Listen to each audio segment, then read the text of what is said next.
Hey, what's going on guys? Today I'm going to be showing you how to make cauliflower buffalo wing sandwiches. It's super good and super easy to make, so let's get into it. Alright, so you're going to start by cutting up your cauliflower,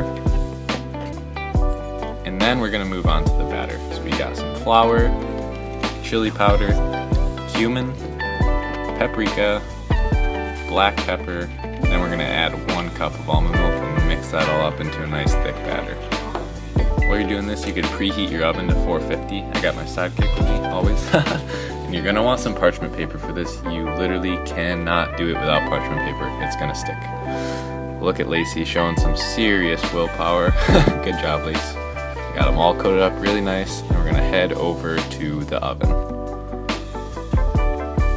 So you're gonna put these in there for 20 minutes at 450 degrees.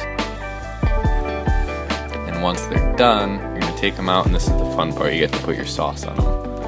So we're going to make a buffalo sauce with 1 tablespoon of vegan butter and 1/2 cup of hot sauce. And you could coat all of them, put them back in the oven for another 20 minutes.